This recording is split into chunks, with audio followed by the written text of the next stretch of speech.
Olá, sejam bem-vindos ao Encontro de Imagens e Palavras. É uma série de encontros onde eu, fotógrafo Fred Gustavos, encontro os jornalistas que escreveram esse lindo projeto Saberes pelas Mãos do Tempo, Artesanato de Mato Grosso.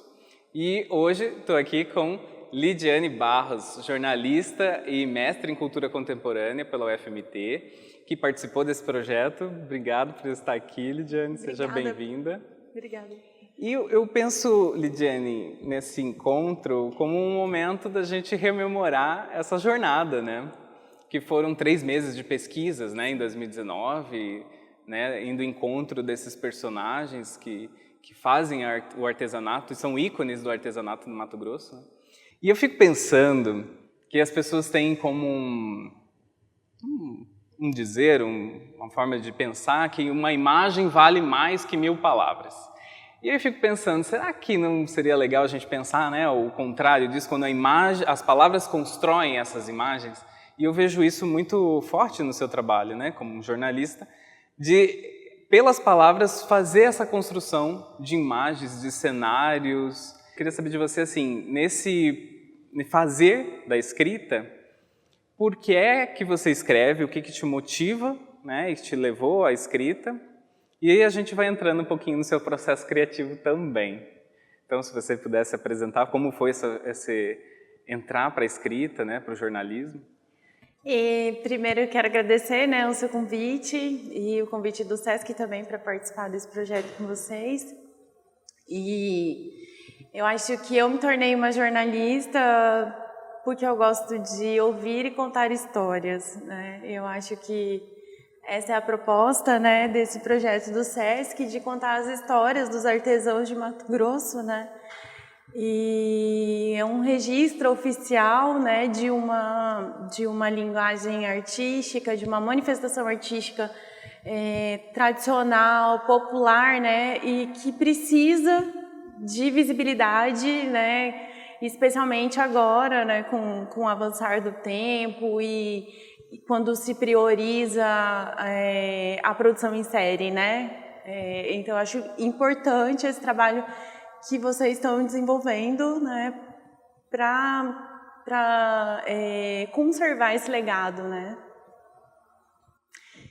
E você estava falando, né? Sobre quando a imagem, né? Essa relação da imagem e da palavra, eu acho que o jornalista ele consegue descrever uma cena, né? Ele consegue descrever, traduzir a cena que ele está vendo, mas assim nada substitui, né, a imagem, né? A gente estimula, né, um processo criativo na cabeça da pessoa para ela imaginar como era aquela cena, né? Mas assim nada como a imagem. Acho que elas se complementam. E quando a imagem está sozinha, chega o texto para direcionar uma leitura, né, sobre aquilo e para trazer mais informações. Eu acho que elas se complementam, são correlatas e ambas, né, nesse processo que a gente fez então do nosso catálogo, né, suas fotos foram essenciais, né, para esse trabalho. E sua escrita também, né? Ah, obrigada. Porque eu fico vendo assim que, por exemplo, meu processo quando, né, a gente foi a campo. Eu faço até numa perspectiva cronológica do momento, né? A gente chega, eu já vou registrando o lugar e tal, mas eu vejo que pelo teu texto você transporta a gente, transporta os leitores que não viveram aquilo que a gente viveu, né? De sentir a comunidade ribeirinha, de sentir qual que é a atmosfera até bucólica, assim, é um refúgio na cidade, né? O que te marcou, assim, dessa experiência, vamos falar aqui do Ozil, né? Sim. Que a gente teve lá, o que ficou, assim, o que te tocou? Eu acho, assim, que eu gosto muito de trabalhar uma escrita sensorial e eu não vou em um lugar simplesmente, né? Eu gosto de explorar aquele lugar, então assim, todos os cantos, todas as subjetividades daquele lugar, né? E é muito curioso, assim, porque São Gonçalo Beira-Rio, né, tá tão próximo ali da Fernando Corrêa, aquela agitação, trânsito pesado, né, vai para a estrada, e ao mesmo tempo, quando você adentra aquela ruazinha, parece que o tempo começa a passar arrastado, né, e é um lugar acolhedor, um lugar de tranquilidade, né? E o ritmo do rio, devagar, e parece que é aquilo que está ditando o ritmo, né? Daquela comunidade. E a gente entrou na casa do Ozil, né? Porque nós fizemos essas incursões juntos, né, Fred? Você acompanhou todos os outros jornalistas. E a gente chega na casa, né, do Ozil, é bem lá no fundão, assim, né, no quintal, né, de frente para o rio. E a gente chega nessa casa, uma ateliê, uma estante cheia já de peças ali que estão em produção. E é um trabalho muito silencioso que ele realiza também, muito minucioso, porque, né, são muitos detalhes dessas obras. E também tem aquela coisa da reprodução das tradições da comunidade, né? Então tem o canoeiro, tem o vaqueiro, que ele disse que gostava muito e que, inclusive, a primeira peça que ele tinha desenvolvido era um cavalinho, né? Exato. E ele é filho, né, de um dos maiores expoentes do artesanato, né, da cerâmica, que é o Clínio Moura. Então, assim, é um prazer, né? Foi um prazer estar junto com aquela pessoa por saber dessa ancestralidade dele, né? Que é o Sr. Clínio Moura. E aquela acolhida da família, da irmã, que o tempo todo estava lá nos mostrando aqui essas imagens, aqui esse catálogo, aqui, sabe, nos municiando com informações e que conta a história da família, né? Eu lembro desse momento em que ela trouxe um catálogo, né? Sim. Uma pasta tipo coral com muitas matérias de jornais. Aí eu fiquei pensando, nossa, a gente tem os álbuns de retrato, né? Sim. Mas o artista, os artesãos, enfim, trabalham também com essa clipagem dos textos, né? E o texto vira um retrato desse momento, né? Então eu fiquei vendo o cuidado que ela tinha com os recortes, com as matérias. Me pareceu um zelo igual a gente tem com foto, né? Sim, é um álbum / portfólio, né? Que eles têm. E que eles se orgulham muito, né, dessa trajetória da família. E foi muito legal a gente participar um pouco daquele cotidiano, né, em uma manhã, de acompanhá-lo, né, na feitura da peça, né, de algumas das etapas, de ver onde é o forno, onde que ele, né, queima as suas peças. E também de ouvir um desabafo do artesão que está vendo, né, essa tradição se dissolver com o tempo, porque hoje a prioridade dos jovens, né, das crianças tem como foco uma formação acadêmica, né, e eles estão carentes, né, de pessoas, né, para dar continuidade a essa arte. Eles falam que já é uma situação crítica, né, na comunidade. Os artesãos, né, eles estão envelhecendo e essa arte não está sendo repassada para as novas gerações. Eu vejo um pouco disso também no seu texto, quando você consegue contextualizar esse modus vivendi, assim, esse jeito de viver tradicional da localidade, né? Eu até destaco alguns trechos do seu trabalho. E fico pensando também, como que, por exemplo, como eu te falei, quando eu vou fazendo as fotos, tem uma sequência, né? Uhum. Eu queria entrar um pouco agora sobre como que você vai construindo o seu texto. Que você tem um jeito seu, que você fala assim, não esquece metodologia, eu faço do meu jeito, ou se você... Quais são os critérios, se você tem um regimento para você seguir, um roteirinho que você faz, como que é para você a escrita, o processo dessa escrita? Eu sigo um modelo tradicional, eu não consigo trabalhar sem uma caderneta. Eu preciso anotar tudo que a pessoa vai falando e ainda estabelecendo uma comunicação visual com essa pessoa. E agora, né, recentemente também faço uso do gravador de celular, né, porque é onde a gente checa aquelas informações mais pontuais, alguma coisa que a gente deixou passar. E também nessa caderneta eu vou anotando algumas impressões. Eu gosto muito de descrever a cena como eu te disse, e às vezes um gesto da pessoa, né, algum acontecimento, alguém chamou a pessoa lá da frente e a maneira como, né, aquela pessoa respondeu. Tudo é captado e traduzido em texto. Eu vejo que você passeia entre a narrativa do seu Ozil, né? Mas também vai entrando nessas memórias, né? Do que para ele representa fazer o artesanato dele, né? Então, quando você fala da sua atenção, eu vou dizer assim, nossa, que primor que é você conseguir captar todas essas informações externas e ainda entrar na subjetividade dele. Ou seja, você faz com as palavras que a gente adentre ao universo pessoal dele. Então, eu fico pensando assim, quanta coisa para anotar, como que você captura isso, né? Eu fico pensando se tem muito processo afetivo, né, com a escrita.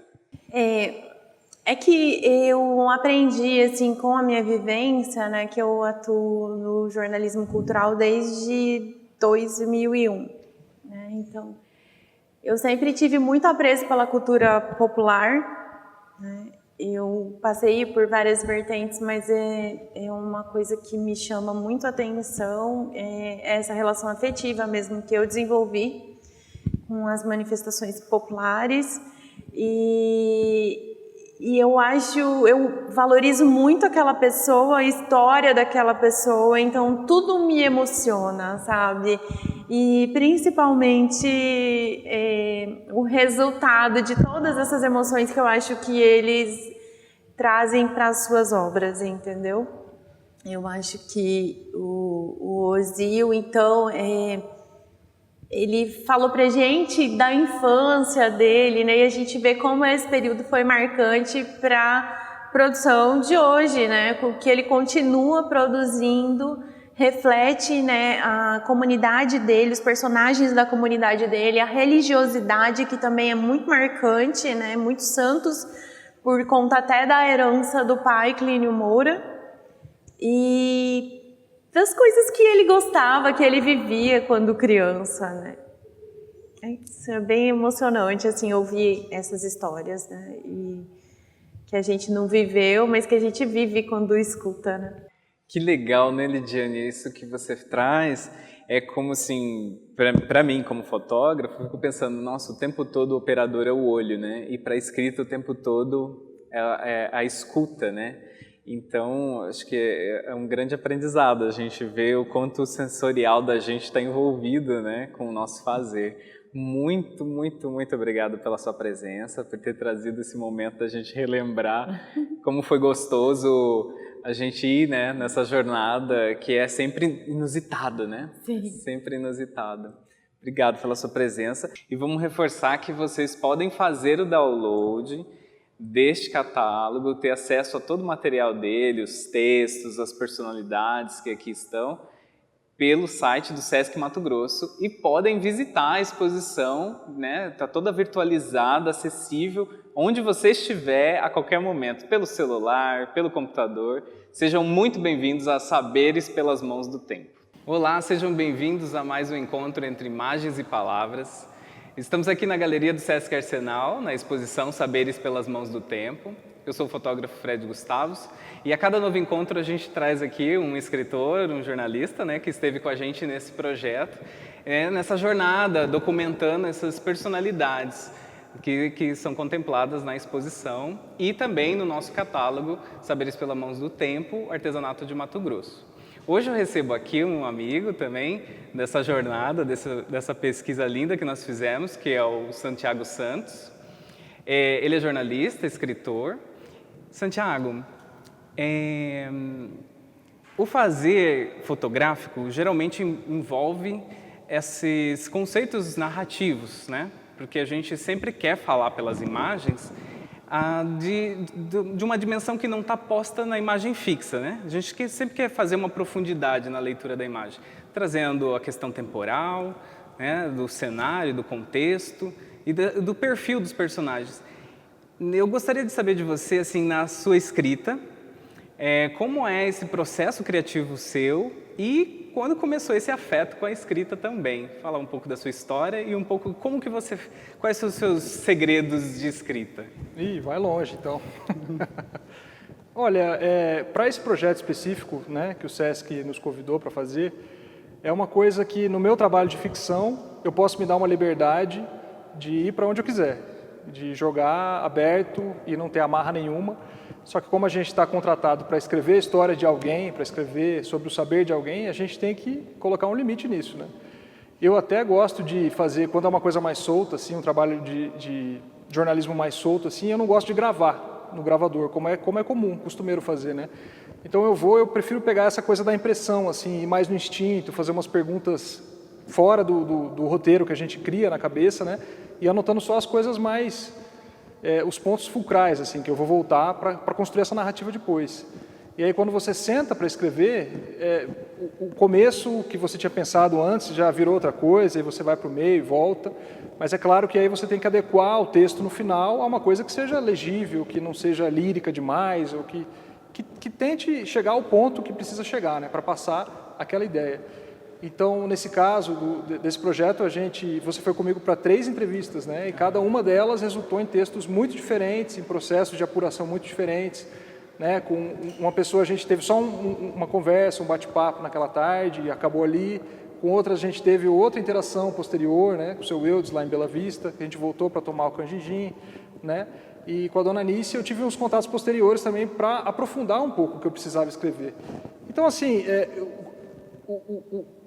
o roteiro, a narrativa da escrita, ele vai mudar para cada coisa. E aí é legal que eu tenho esse lado de escrever ficção, que eu tento puxar mais para uma coisa diferente, mas no fim a gente tem que como eu falei, né, tem que se comprometer um pouco e entregar uma coisa que seja legível, que não seja muito louca, né? Como que eu comecei a escrever? Eu escrevo desde moleque, eu me lembro assim, quando eu era guri, de ler Gibi, Tio Patinhas, quando a gente é moleque, né? Turma da Mônica, essas coisas. E depois de passar para a literatura infantil juvenil na escola, e sempre gostava de escrever, escrevia na sala de aula, os professores gostavam, pediam para ler os textos e tal. E aí quando eu fui para a faculdade, eu fui para uma coisa que eu poderia escrever, que foi o jornalismo, né? Mas eu até abandonei a faculdade, depois eu fiquei 2 anos fora e voltei, porque eu percebi que eu queria escrever, mas não era de fato jornalismo. Até esses trabalhos que eu faço ligados à área jornalística são mais da área cultural, que tem mais essa elasticidade, essa plasticidade, né? E aí fui escrevendo, fui desenvolvendo, criei um projeto na internet que chama Flash Fiction, onde eu publico mini-contos, e dali vieram livros, né? Eu já publiquei 2 livros, agora estou publicando um 3º junto com um coletivo aqui de Cuiabá, que é para narrar a cidade, que é para contar a cidade. Então eu vejo assim, esse tipo de trabalho que você fez, que a gente fez, de buscar essas personalidades, esses saberes da terra, eu me vejo como uma coisa muito próxima, assim, é uma coisa que me dá muito interesse, sabe? De cavucar o que está ao nosso redor, porque tem muita gente que gosta de escrever de coisas que não conhece, né? Mas eu acho legal poder puxar, poder tirar o sangue daquilo que está ali perto, daquilo que está próximo, né? Então, assim, caiu como uma luva, assim. E eu percebo, assim, recordando, né, da nossa jornada, eu lembro que quando a primeira pessoa que a gente foi documentar foi a Nice, né? E eu achei muito interessante... Foi a primeira do projeto inteiro, né? Foi a primeira. E eu achei muito interessante porque eu achei até um alinhamento meio cósmico, assim, você tendo toda uma bagagem, né, dentro das suas obras, e você tem um trabalho que já falava de um flerte com uma cultura, né, aqui dos povos antepassados sul-americanos. E na entrevista com ela, eu lembro que você estava ali coletando, né, as informações que você queria, e ela falou desse desejo, desse sonho, dessa vontade de conhecer mais a cultura dos Andes, né, e aqui da nossa região, da Amazônia, e você já vinha com essa bagagem, e de repente vocês estavam ali numa troca muito bacana, que eu falei, nossa, é como se elevasse o encontro para um outro nível. Eu queria saber de você nisso, como que você lida com esses afetos, porque de repente aquilo que a gente encontra vai nos mobilizando, né? Sim. Como foi isso para você? Eu lembro que teve um entusiasmo muito legal do encontro. Eu acho que assim, escrever é acima de tudo você saber cavucar, eu gosto desse termo, cavucar coisas até onde elas não estão aparentes, entendeu? Então qualquer coisa vira história, qualquer personagem vira personagem ficcional. Mas realmente, é o que você falou, tem horas que as coisas se conectam, né? E eu estava falando dos livros, né? Eu lancei o primeiro livro é sobre os Incas, é sobre, né, os indígenas andinos, né? E a Anice fala justamente na obra dela sobre os indígenas, né? E mexe e cria bustos e totens indígenas. E ela tem uma coisa muito mística que me chamou muita atenção, assim. Ela é uma pessoa muito plácida e ela é uma pessoa que parece imbuída de uma, eu não sei, não quero usar uma palavra errada aqui, mas eu diria que é uma coisa mística, parece místico, assim. O nome dela veio para ela num sonho, que inclusive a gente, na pesquisa, isso foi uma coisa interessante, que ela fala que é aretê, Nice Aretê. Aí eu perguntei para ela o que significava aretê. Ela falava que ela não sabia, que ela tinha ouvido no sonho uma criança indígena falar para ela. Você traz o significado no texto? Então, aí ela pesquisou em grego, né? Em grego chama... depois a gente pode olhar. Então, peraí, vamos fazer esse quadro, olhar que então. vai ficar legal. Anice, você encerra o texto trazendo essa... E isso fica muito poético no texto, né? No final. Em grego... O que é? Virtude. Então. E aí ela pesquisou essa palavra, e em grego significa virtude. Mas ela não sabia outro significado. Eu fiquei caçando com outras grafias e tal, e eu cheguei num significado tupi-guarani, que é areté, né? Com acento agudo, é dia de festa. Eu falei, nossa, que coisa bonita, né? Por um lado virtude, por outro dia de festa, uma coisa que chegou para ela num sonho, que a gente não sabe se é esse o significado, mas combina tão bem, né? E assim, então foi uma coisa que realmente rolou uma conexão, assim, quando a gente começou a conversar, ela falou daquela admiração que ela tinha, né? No caso dela, muito forte pelos Nambiquaras, né? Sim. Que é uma etnia que é estudada por uma amiga dela, que levou ela a fazer várias peças para uma exposição, de trazer essa etnia à tona, mas ela pesquisa várias outras etnias. O Homem Algodão, né? O trabalho da... Ana Maria Ribeira. Isso. E aí no final ela falou assim, e agora eu quero explorar os indígenas andinos, que são os herdeiros dos Incas. Eu falei, mas você não acredita, eu escrevi sobre eles. Aí ela, não é possível. E aí depois eu levei o livro para ela, a gente continuou conversando. Então assim, realmente foi uma coisa assim, um pouco fora da curva. Foi muito bacana. E esse processo, então, você traz isso, eu acho que tudo isso é alimento para o seu texto, né? E como você também tem obras na linha ficcional, né? E o mais bacana que eu vejo nos seus textos ficcionais é uma diversidade de universos, assim. A hora você fala de uma mulher meia-idade, enfim, dentro de algum dilema, e daqui a pouco você está falando de um jovem, então são personagens, um mochileiro, e eu fico pensando se ao mesmo tempo, quando você está... Porque eu, enquanto fotógrafo, enquanto eu estou fotografando, eu estou vendo outros desdobramentos. Estou ali perfilando uma personagem, mas também estou pensando nessa fotografia de produto, nessa fotografia cênica, dentro do espaço dela, criativo, o ateliê. E eu fico pensando se isso aí não já está te alimentando, te dando narrativas para outros textos, para além desse documental? Sim. Tudo é narrativa, né? Até para escrever esse texto que a gente fez... a ligação que a gente faz antes de se encontrar, o café que a gente toma lá em casa antes de sair, o bairro onde fica, né? As 3 pessoas que a gente entrevistou moram em lugares tão diferentes, cidades diferentes. Então, até você chegar lá, a primeira impressão que você tem quando a pessoa abre a porta ou já está lá fora, tudo isso vai construindo um jeito diferente de narrar, né? Então, eu vejo assim que você faz uma coisa muito parecida nas suas séries fotográficas, né? Você está procurando olhares, você está procurando ressignificar olhares para uma coisa que é sempre a mesma. E ela só não é a mesma a partir do seu olhar. Então, acho que é esse que é o segredo, né? Da arte em si, né? Sim. E esse flerte que a gente faz de trazer o que está posto, né? O que está ali da nossa vivência e tentar elucidar, né? Aquilo que as pessoas possam ter uma outra dimensão dos cheiros, dos sons nesse ambiente, né? E eu acho que você conduz isso tanto no espaço-tempo, assim... Porque você começa, por exemplo, no texto para apresentar a Dona Helena, você traz esse histórico das tecelãs, né? E vai construindo uma imagem, né? Então eu fico pensando, você está fotografando com palavras ali essa história, né? O que te marcou na história desse encontro com a Dona Helena? A dona Helena é uma pessoa muito, muito querida, né? O que me marcou, na verdade, eu diria, quando eu lembro assim de fazer a entrevista com ela, a gente ir lá, é o lugar, sabe? Porque ela é um representante, ela é um ponto de um lugar que é único. Você vê, ela é de Limpo Grande, né? Que é essa comunidade lá na ponta de Várzea Grande, que ela ficou sequestrada do tempo, né? É um lugar que ficou afastado, que ficou sem estrada, que ficou com as pessoas tendo que ficar e se virar lá. E essa técnica de tear vertical, uma técnica que vem dos indígenas, que foi passado para as mulheres escravizadas, que foi passada depois para as filhas da comunidade, foi ficando. E eu acho, inclusive, que só existe, talvez, porque ficou sequestrada no tempo. Entende? Então, assim, é uma coisa muito única quando você chega lá. A gente chegou lá, né? A gente errou a casa. Aí a gente tentou entrar na casa de uma pessoa, pular muro, lá pular cerca, nem era a casa dela. Para poder informar, só para situar, né? Lá são como se fossem sítios, né? Então, lá não tem nome de rua, ou se tem, não tem nada aparente, né? Aí você tem que perguntar pro vizinho onde que mora tal fulano e fulana. Ah, mora ali, depois da prima dela, porque a prima mora ali, o tio mora lá. Então, assim, foi muito interessante, sabe? Quando ela estava contando a história dela, e ela contando, assim, uma história sofrida, né? Uma história de cuidar do pai, que ficou muitos anos de cama, e morava junto ela e a irmã, cuidando desse pai. E depois a irmã faleceu, e ela está sozinha nessa mesma casa, né? Construindo. Aí você olha, assim, o dedo dela, os dedos da costura tortos, né? Tortinho o dedo dela, até aparece na foto aqui atrás, assim. Então, assim, a própria pessoa, quando você chega, quando você vê, que você bate o olho, a história já está ali, sabe? E ela vai contando, ela só vai dando mais camadas, mas já está pronto o negócio.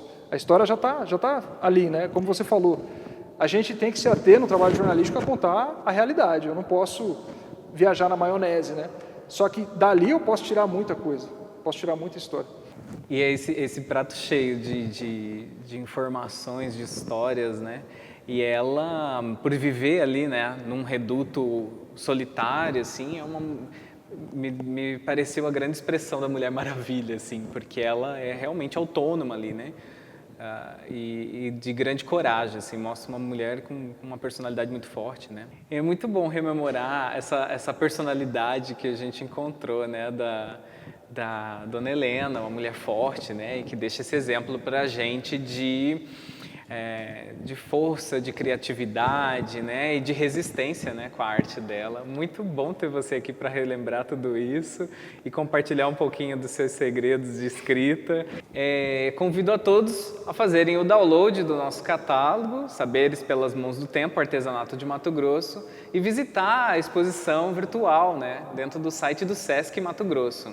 Sejam todos bem-vindos e bem-vindas a esse universo de grande criatividade, de arte, né, da nossa cultura matogrossense. Olá, sejam bem-vindos a mais um encontro, mais uma conversa aqui na exposição Saberes pelas Mãos do Tempo, aqui na Galeria do Sesc Arsenal. Eu sou o Fred Gustavos e hoje vou receber uma convidada muito especial que entende muito da educação, das artes, que é a nossa querida Imara Quadros.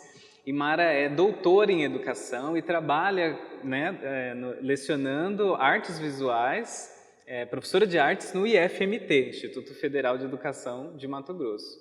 Imara, fala pra gente desse fascínio, que paixão é essa com a educação e esse flerte com as artes?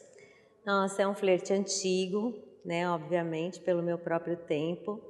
Mas ele começa quando eu nasci, que eu ganho de presente ainda bebê uma enciclopédia de arte, nem existe mais isso. Mas eu acho que ali começa a definir um destino, né? Que é um campo aí que não é científico, mas é de uma crença.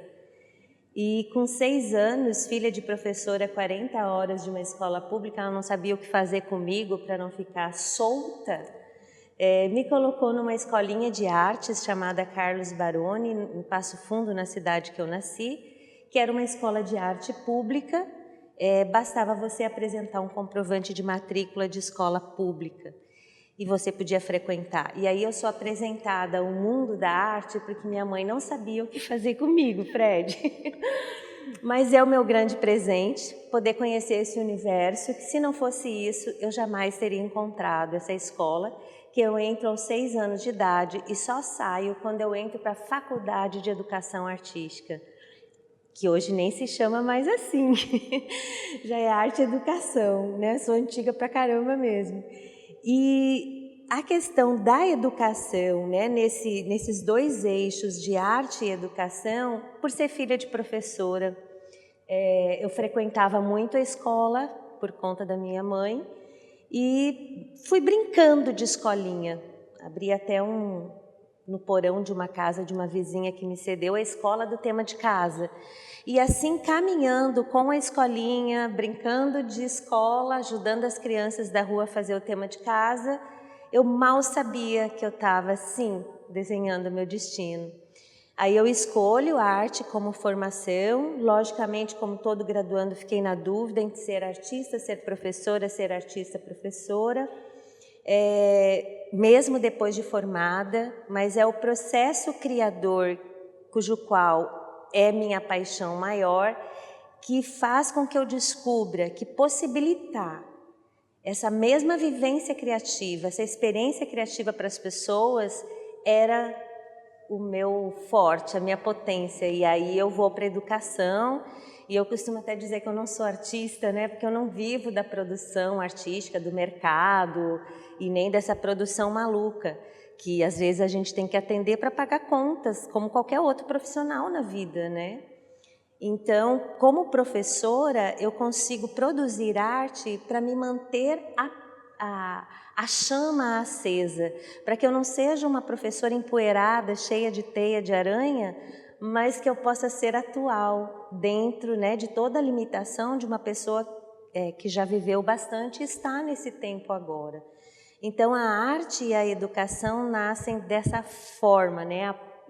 Assim, o destino me levou, eu acreditei nisso sem ter consciência e cheguei na consciência de ser uma arte educadora apaixonada, literalmente.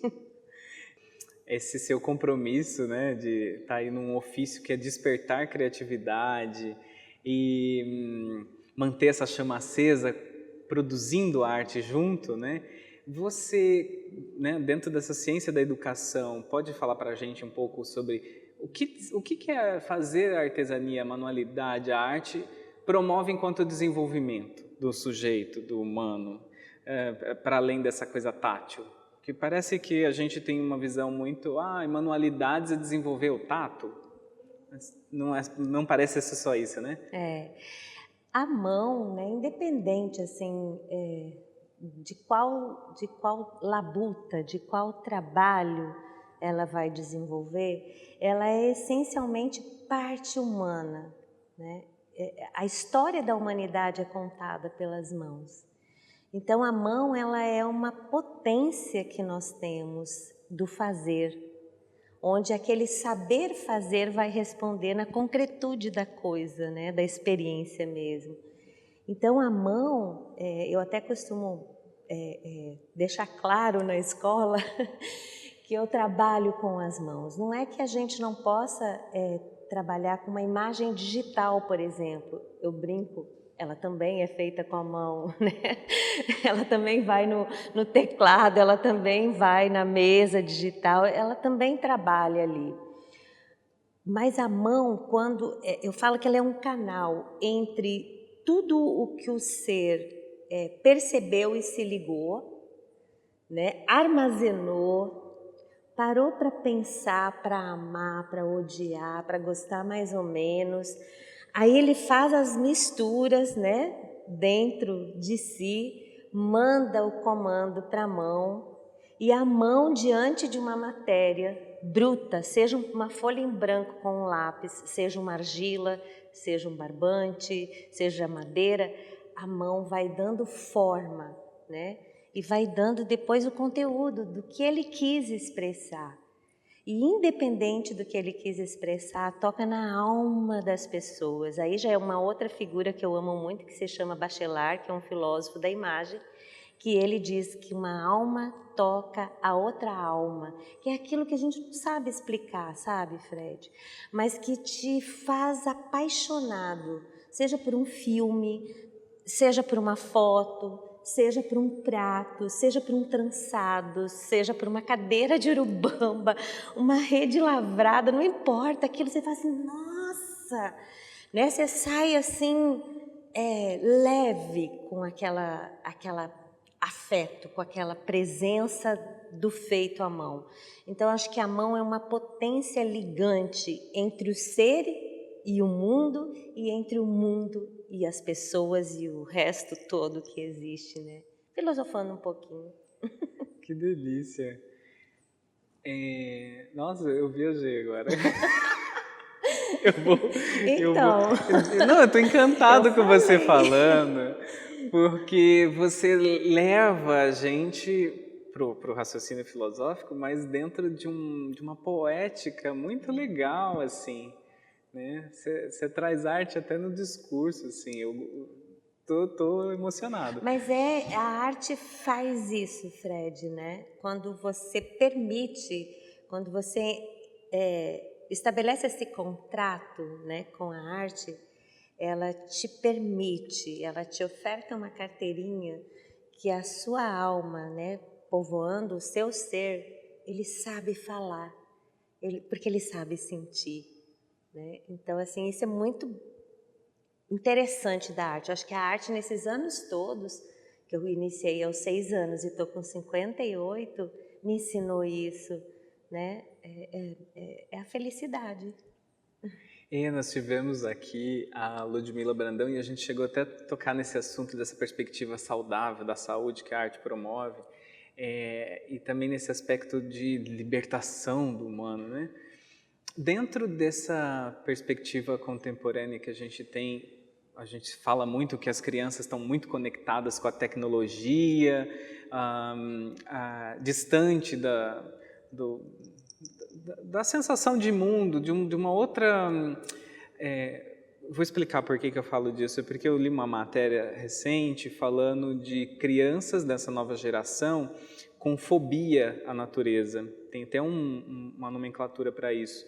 E eu fiquei pensando nisso, do quanto essa tecnologia, esse arranjo, né, progressista, todo que a gente tem, tecnológico, industrial, nos distanciou disso.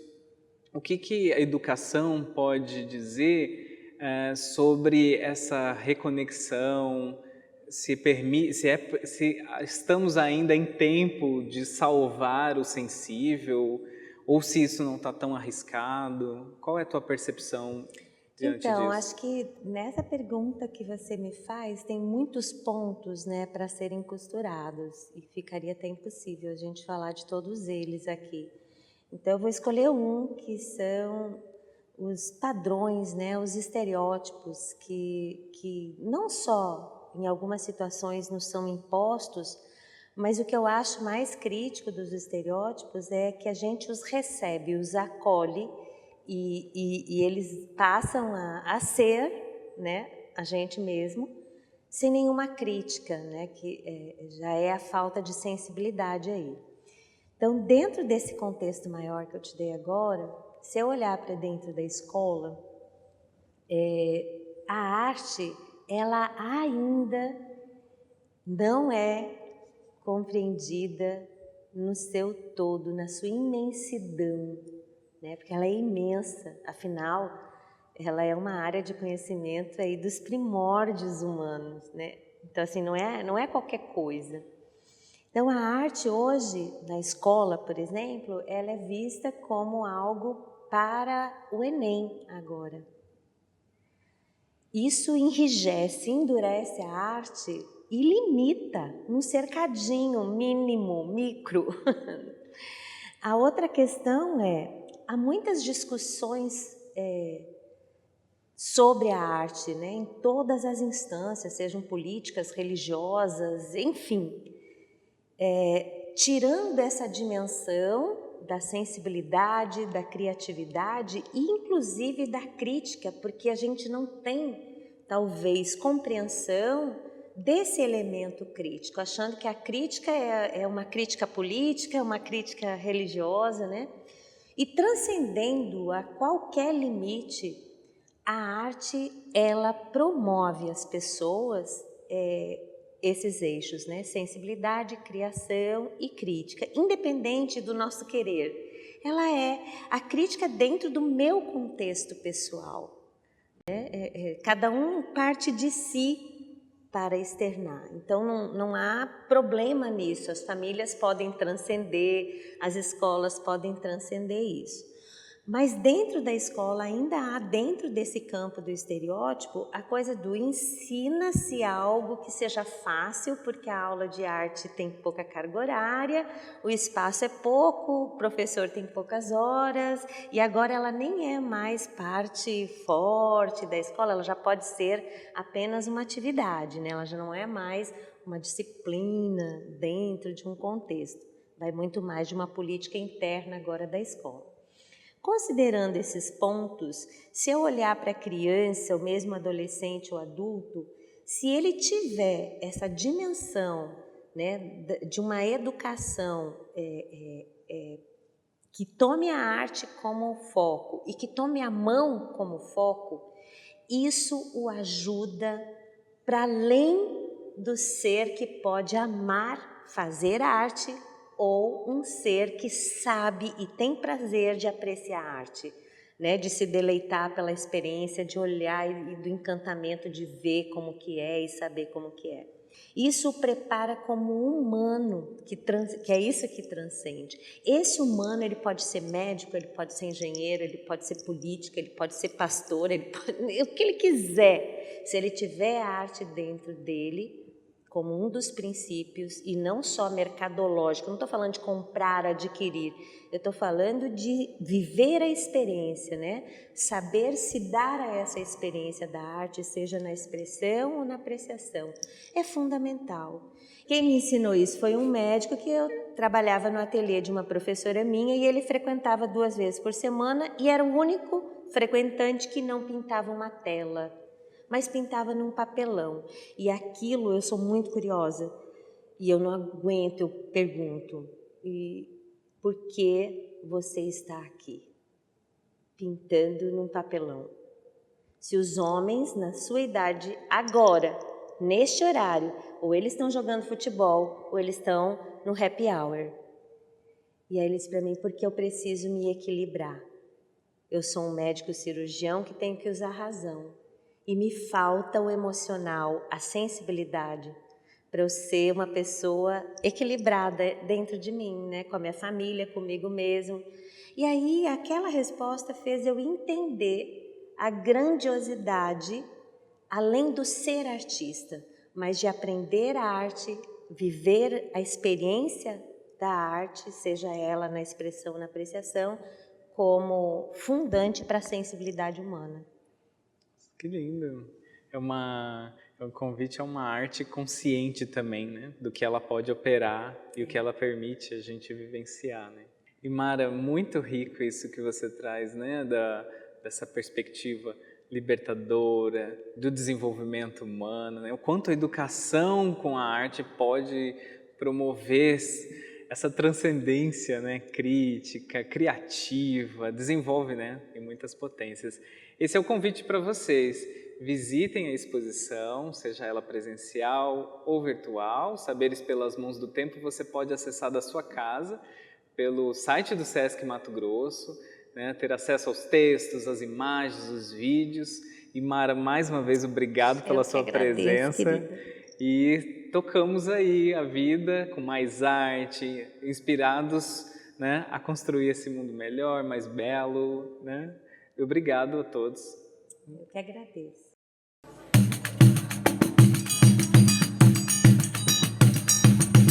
Um coquinho, arretadinho, cadenciado. O ventre do meu sertão, o ventre do meu sertão, o ventre do meu sertão não gera arroz e feijão. O ventre do meu sertão, o ventre do meu sertão, o ventre do meu sertão não gera arroz e feijão. Na minha terra já passei tanto perrengue, não é perrengue, vai fazer minha perrear nas pindaíba. Moça se veste rodada com um coco, se chega, bate as palmas e vem dançar. Nessa pisada onde eu deixo a minha marca, na terra do chapéu de cores de vão. Zabumbiando no baião, forró no shot, na batida do chachado, passear pelo sertão. O ventre do meu sertão, o ventre do meu sertão, o ventre do meu sertão não gera arroz e feijão. O ventre do meu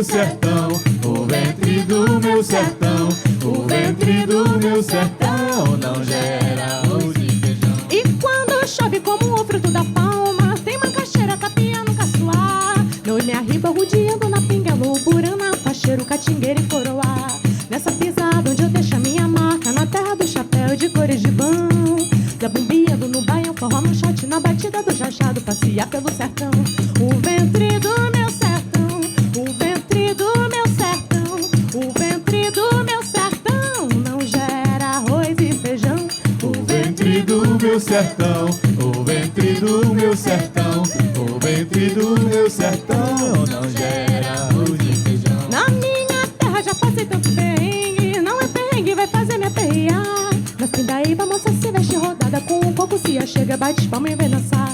Nessa pisada onde eu deixo a minha marca, na terra do chapéu de cores de bão. Zabubiando no baião, forró no shot, na batida do chachado, passear pelo sertão. O ventre do meu sertão, o ventre do meu sertão, o ventre do meu sertão não gera arroz e feijão. O ventre do meu sertão, o ventre do meu sertão, o ventre do meu sertão não gera arroz e feijão. E quando chove como o fruto da palma, tem macaxeira, tapia no caçoar. Na minha riba, rodeando na pinguela, o burana, faixeira, catingueira e coroá. Nessa pisada onde eu deixo a minha marca, na terra do chapéu de cores de bão. Zabumbiando no baião, forró no shot, na batida do jachado, passear pelo sertão. O ventre do meu sertão, o ventre do meu sertão, o ventre do meu sertão não gera arroz e feijão. O ventre do meu sertão, o ventre do meu sertão, o ventre do meu sertão não gera arroz e feijão. O ventre do meu sertão, o ventre do meu sertão, o ventre do meu sertão não gera arroz e feijão. O ventre do meu sertão, o ventre do meu sertão, o ventre do meu sertão não gera arroz e feijão.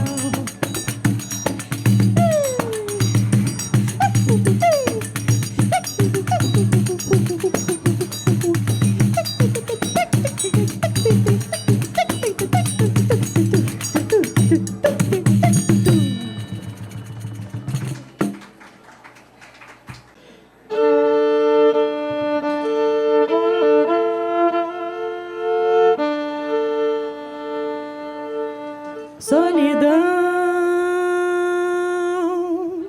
é como um barco encalhado, atracado na areia, virado em maré cheia, sem nunca navegar.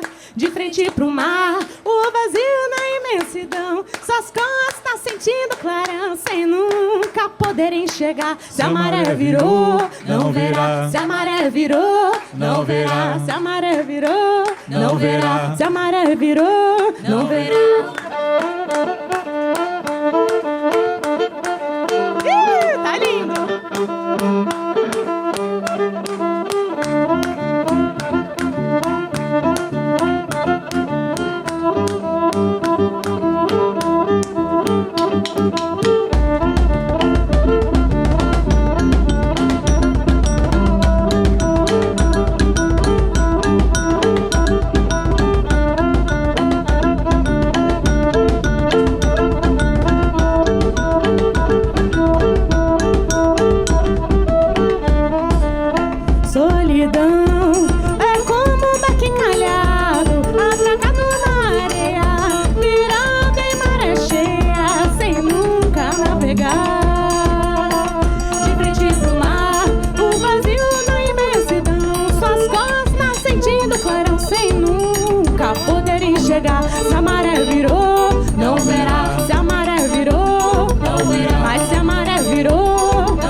provar depois. Talvez eu queira um baião de um, baião de dois, já experimentei.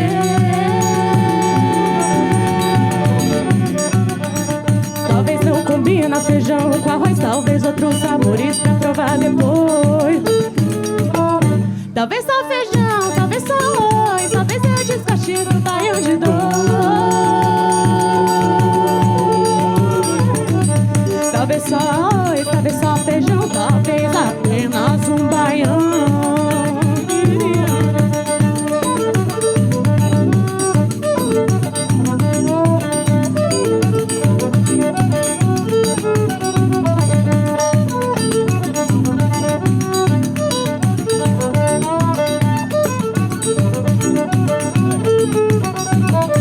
Talvez eu queira um baião de um, baião de dois, já experimentei.